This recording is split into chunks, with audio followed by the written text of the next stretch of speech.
Yes, growing up was fun. I remember my grandmother would drink waragi, fall with me in the bushes. She would move, sing with me in the political rallies. I was a little boy. I told you from my story of birth that my mother left me to my grandmother when I was simply 2, 3 months old. She kept me from that age to the age of 7.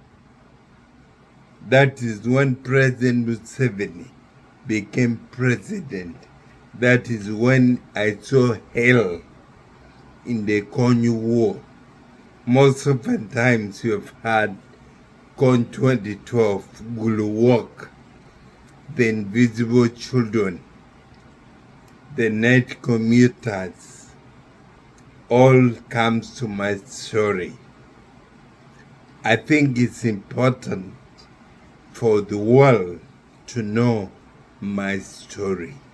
My story is a story of those children who went through hell in the war. By the way, there was a war that took 2 decades in northern Uganda called Kony War, with so many Americans were treated with Kony 2012, a viral video. I'll not talk much about it, but who is the real Kony? Who are the actually people who were at the epicenter of the war? I'm there. That's why it's important to listen to my story. To me, every story needs a listener. When listened to, life can change. Look, when I was born, life was so nice in Agwe, in Gulu district. Life was so hard. By the way, Agwe village had less than 10 families. We had only 2 water points or wells. There was no borehole.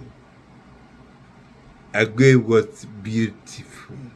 No smoke, nothing. It's good. It was nice. We had elders. I'll talk about it. I finished the situation of my birth. Now I'm reaching how I grew up. I told you the story of many games we used to play as children. Hide and seek, dini dini, labal attack. There are many games you played. Awita la claro, talangoma wititi bolakre, panago budagon, jig la chapalabago to iche, calma ai tua cuija, quantini com kin par what, and pangele way my bear, at a yele, I'm not so good in singing. From the onset, I didn't introduce myself so well. I'm struggling to speak, but I'll talk later. So I want to tell you my last Uhuru or Independence Day before President Museveni came in 1986. I was telling you we used to play hide and seek and many games as children. But things went to the negative when we started hearing gunshots 20 years after I grew up there, more than 30,000 children were abducted as ex-slaves or child soldiers. Read the UNICEF report of 2001. More than 1.8 million people in Gulu were enslaved in camps. Huddled in camps, not enslaved. So basically, I have a story. I saw it whole. I know the causes, and how the war went through, and how people died, how I was a victim, how I survived. It's an intriguing story that everybody needs to listen to, because we're in the process of making Africa better, Uganda better, so that we have a country and a continent which is called United States of Africa, devoid of corruption and bad leadership. Look, I'm a national leader. In 2011, I was tortured to near death. I survived, I said, by the skin of my teeth. What happened? I was elected national spokesman of the Democratic Party in the country. We organized a demonstration against a regime that suppressed the rights of the people. The people had a high cost of living. Inflation was very high, double digit. That day, as national spokesman of the opposition party, with other leaders in opposition, we moved to town, mobilized thousands of people, and demonstrated walking to work. Friends were beaten like chicken thieves. Beaten so badly. 8 people died. Thousands injured. I broke my hand, broke my back. Little didn't know it affected my spine.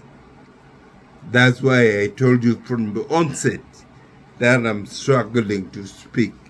I lost my speech because the torture made me develop a neurological disease. So when I'm struggling to speak, please bear with me. But soon I'll get better. Why my story is because the story gives us reasons why we must unite as Ugandans and as Africans. I was talking of my growth, how disadvantaged I was being born.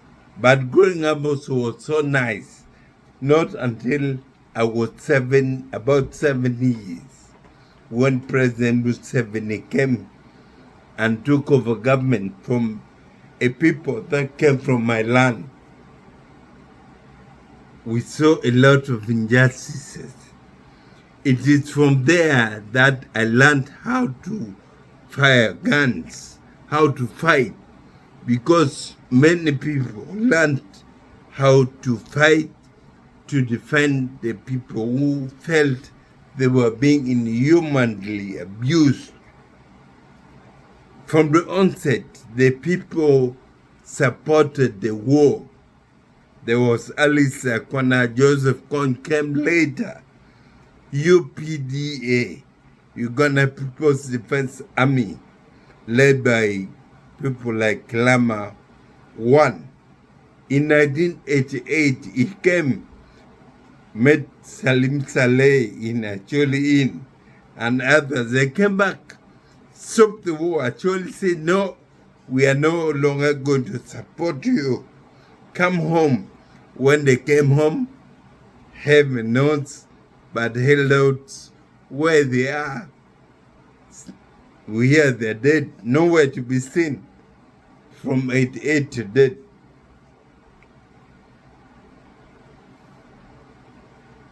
That's a reason why I actually have. Because when Kony came, actually used not to support Kony. But government would think actually supported them.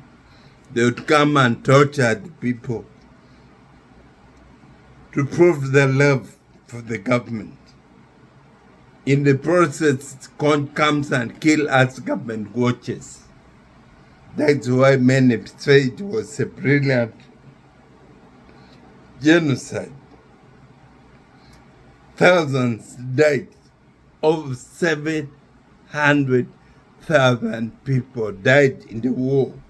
By the way, according to UNICEF report, in human rights reports in 2001 to 5, over 1,000 people used to die in these IDP camps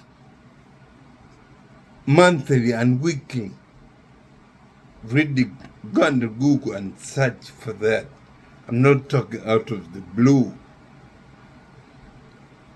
700,000 people in paper died. 1.8 million actually were in camps, in sordid condition. In these camps, imagine a place of 10,000 people hosting 40,000 or 100,000 people together in one hut or a room of about 10 feet. The father, the mother, the daughter, all in the same room. The culture was destroyed, everything destroyed. 20 years, no education, no nothing. That is where I grew up. So, on the 9th of October, Uganda has got its independence. It's a celebration of 61 years under independence. Are we independent? Ugandans are not. People are in tears. People are burying. People are crying. People live in fear. Meaning, therefore, we should, as a country, know that our ship is sinking. We have fake opposition. Opposition that is utterly fake. They move around looking for money. For the past 37 years, they've been moving, massaging the government, regime, junta, dictatorship, sham election, yet you participate in the same fake election. Please, we are not fools. Ugandans, this Independence Day and Events Week, we must reflect, because we've been taken for a ride by politicians. Ugandans are in pain. In 1962, that is when we got our independence from Britain after colonialism. So what am I saying? I'm saying I actually went through hell. In the war, I told you over 30,000 children abducted, more than 700 killed. Me, I opted not to write application for a job. Many people won international accolades because of lying that they're helping children. Me, I'll post my video. It is there in my video. one of the videos. Google Mwakalo Tukumoi rehabilitates. Mwakalo Tukumoi rehabilitates actually people. Actually are the guys who are at the epicenter of the war. So my videos, I have videos of what I did. I initiated the education programs called Needy Education Scholarship Trust that has educated thousands of people at vocational school level and university level. Needy children. Right now, people are looking for ways of survival, but I think it's high time we talk about this story. So soon, tomorrow, I'll be talking about my story. My last Independence Day, how independence was celebrated in Uganda before President Museveni came in. Thank you so much. Let's make Africa strong and better. God bless.